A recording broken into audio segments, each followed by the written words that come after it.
Odlukom o određivanju Dana Vojske Srbije i drugih vojnih praznika za Dan Vojske Srbije određen je 23. april u znak sećanja na dan kada je 1815. godine na Cveti doneta odluka o početku Drugog srpskog ustanka za oslobođenje Srbije od Otomanske imperije. Sa državnog i vojnog aspekta, taj datum je prepoznat kao jedan od istorijskih prekretnica koje je dovelo do stvaranja savremene srpske države i omogućila stvaranje efikasne i moderne srpske vojske. Takođe je početak modernizacije društva ugledanjem na evropske primere, pored stvaranja države i vojske kao jedan od pozitivnih posledica Drugog srpskog ustanka i agrarna reforma koja se ogleda u deobi spahijske zemlje seljacima. Drugi srpski ustanak kao složen vojno-diplomatski i državotvorni proces simbolički je pokrenut na Cveti po starom, odnosno 23. aprila 1815. godine po novom kalendaru.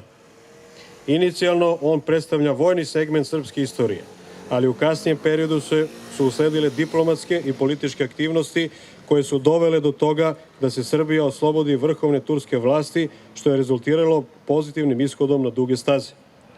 Drugi srpski ustanak na određen način predstavlja temelj za stvaranje srpske države, odnosno srpske vojske. Kao produkt te samostalnosti usledilo je stvaranje stajeće vojske i ustanovljavanje garde od mladića po stasu i ugledu iz najboljih seoskih kuća.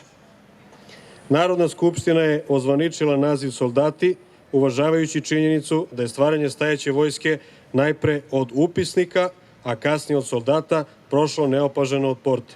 Uvodi se i prvi regruti. Stajeća vojska živela je u kasarnama i primala platu. Ustanovljene su uniforme, odnosno mundiri.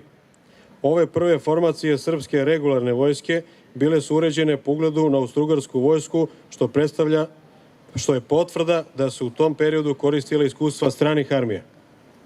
Drugi srpski ustanak je upravo onaj splet događaja vođen verom u oslobođenje Srbije, upotrebom postojećih vojnih efektiva i organizacije vojske, koji je doveo do konačnog oslobođenja i priznavanja moderne Srbije kao države sa punom integracijom i međunarodno pravnim subjektivitetom na Berlinskom kongresu 1878. godine.